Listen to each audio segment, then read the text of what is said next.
Biz de seni arıyorduk. Bir dakikan varsa sana birkaç sorumuz var. Olur, buyur. En iyi yaptığın yemek nedir? Yumurta. Bugüne kadar yaşadığın en heyecanlı an. Baba olduğumu öğrendiğim an. Eğer bir sporda dünyanın en iyisi olsaydın bu hangi spor olurdu? Rally ya da motosiklet. Süper. İzlediğin en iyi film hangisi? Çok zor, bilmiyorum. Belki Godfather serisi. Süper. Peki bu filmde bir karakteri canlandırabilseydin kimi canlandırmak isterdin? Brandon rolünü. En sevdiğin mobil uygulama? Haritalar uygulaması. Peki o zaman en iyi okuduğun tekerlemeyi duyabilir miyiz? Al şu takatukaları takatukacıya götür, takatukacı takatukaları takatukalamazsa takatukacıdan takatukaları takatukalatmadan al da gel. Gitar mı piyano mu? Gitar. Gitar. Bir gün mutlaka gitmeliyim dediğin ülke hangisi? Kamboçya. Onsuz asla dışarı çıkmam dediğin aksesuar? Cüzdan. Peki en son okuduğun kitap neydi? Fi. Yabancı dizi mi yerli dizi mi? Yabancı dizi. Bu meslekte aldığın en önemli tavsiye? Kendini bozma. Teşekkür ederiz.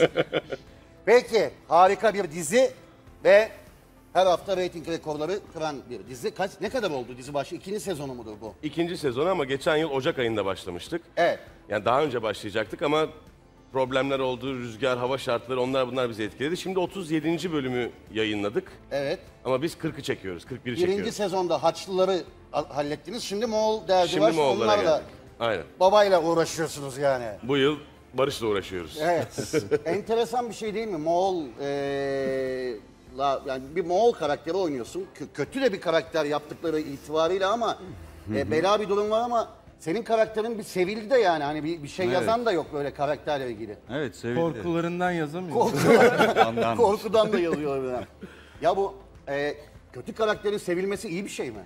Vallahi bilmiyorum, iyi bir şey herhalde. Yani benim için iyi bir şey. Yani ne bileyim normalde bizde mesela mafya olur dışarıda da adam onun gibi olur bilmem ne olur. Hani daha kötü düşünürler onun için falan filan hani böyle bir algı öyledir. Senin gerçekten herhalde kattıklarınla, oyunculuğunla o iş başka bir yere geldi.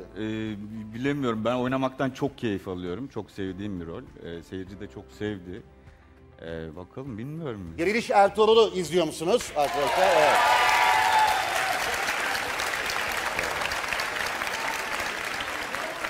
Sana rol geldiğinde böyle miydi? Rol sana, aslında bu hepimiz için ortak bir soru da. Rol geldiğinde böyle miydi yoksa sen bu adam biraz daha böyle olur deyip içine koya koya mı rolü yolda mı hallettiniz işini?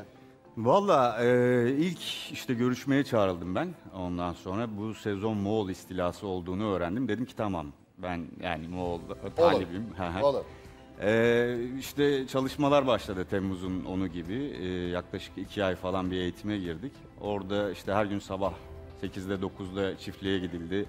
İşte attı, kılıçtı, kalkandı, dövüştü falan filan. O var, dil var. Evet, dilde evet. bir enteresan bir rol. Dili de öğrenmek lazım yani tabii. Orada bir insanlıktan çıkıyorsunuz Evet, zaten. evet.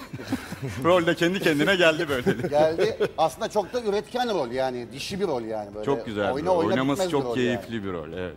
Evet. Babacığım Gündoğdu karakteri değil mi? Gündoğdu karakteri yani ben bu izlerken yani çok net yani ara sıra izlediğim için soruyorum. Orasını daha net anlıyorum, burasını daha net anlayabiliyorum ama Gündoğdu tam nerede duruyor? Yani ne yapmaya çalışıyor, ne oluyor diye. Tam da ortada kalıyor. Ortada kalıyor. Yani ortada kalıyor derken Moğol tarafında olmasıyla ilgili değil. Ama politik olarak da varlığını sürdürmeye çalıştığı için kardeşi kadar da atılgan bir karakter değil. Biraz daha durgun, biraz daha soğukkanlı olmaya çalışıyor. Ama onun da Türk damarı var, onun da azdığı zamanlar var. O yüzden biraz daha ortada kalıyor diyebiliriz. Abi yazan için ne kadar dertli bir iş Çok ya. zor iş. Çok. Yani bir taraftan tarihi çok iyi biliyor olman lazım. Bir taraftan her tarihsel şeyi koyamazsın içine. Yani bir taraftan izlensin diye süslemen lazım. Entrika koyman lazım. Entrika koyarken eleştirilere Açık yani çok zor iş falan gerçekten. yani hani. Ve baktığın zaman dönem itibariyle çok büyük kaynaklar da yok elinde. Yani 10-15 sayfayı geçen yazılı kaynak yok aslında. Onun dışında diğer kaynakların hepsi aslında tartışılan kaynaklar. Evet. Yani hani gerçekten öyle mi olmuş çok da bilmiyoruz. Hani bir kaynak öyle söylüyor, bir kaynak başka bir türlü söylüyor. Genel bir akış var, genel bir kronoloji var. Ama onun dışında Ortalamasını alıp. evet, onun dışında tamamen aslında o kronolojiye uyan bir hayal gücü de gerektiriyor aslında Evet, yazmak. doğru. Sen ama bu işe girerken bir oturtmuş tabii bir korkudan bir tarih canım. kitapları açılmıştır. Bir ne oluyor ne bitiyor. Çünkü Osmanlı'nın bir beylik başka bir dönemi yani Aynen hani öyle. ilk dönemi. Ben Hacivat Karagöz'ü izleyen var mıydı aranızda? Çok güzel.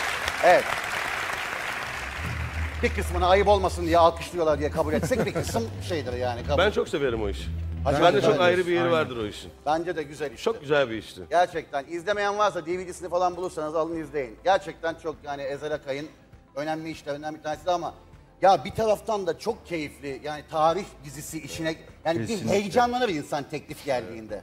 Aynen öyle. Kostümü, ata bineceğim, dış mekanlar, savaş sahneleri, yeni öğreneceğim şeyler, tarih, Aynen öyle. sorumluluğu yani bütün bunları yaşadın herhalde sen de girerken içine. Yani hem çok heyecanlı bir kısmı var hem yapabilecek miyiz korkusu var aslında böyle bir şeyin içinde ne olursa olsun. Çünkü tarih dizilerinin öyle bir handikapı da var. Yani komik duruma da düşebilirsin eğer prodüksiyonda eksiklerin varsa. Yani kostümün böyle gerçekten üzerine hani amcandan kalmış gibi durursa. Yani tarih kıyafeti dediğin zaman böyle hani o kumaşlar çok ilginç kumaşlar, perdelik kumaşı giymiş gibi de durabilirsin üstüne. Kesinlikle. Böyle çok tetik bir Evet, iş yani. Çok doğru. zor bir iş. Ve doğal olarak gergin de oluyorsun aslında bu süreç içerisinde. Bir Ama de üzerine oynadığın karakter çok bir ağır bir kahraman. karakter. Aynen öyle. Yani kahramanı oynayamadığın, onu kahramanlaştıramadığın anda Mahvoluyorsun zaten. Yani onun kurtuluşu hayatın yok boyunca zaten. canı sıkılır böyle bir duruma yani. Sadece dizi için değil. Aynen öyle. Zaten hani işin o aşamasında da Allah'tan böyle bir çok güzel bir sistemimiz vardı. Gerçekten hani 3 ay çalıştık. Hani bu sezonun başında da hani biz geçen yıl 3 ay çalıştık, at bindik. Bütün sezon at bindik. Ve hani gerçekten hani parantez olduğumu Onu hatırlıyorum. soracağım. yani. Durumlar nedir yani? Nasıl? Tabii canım. Ha? İnanılmaz Bir yani. ağrı, sızı, herhangi bir şey. Kovboyları çok iyi anlıyorum. Onlar böyle bacakları açık görüyor ya yani. İlk bir ay benim için çok sıkıntılıydı. Ha? İlk bir ay çok sıkıntılıydı. At binme işi mi? Zor iş. Abi sana söyleyeyim ben de Hacivat'ta at bin yani bir süre sonra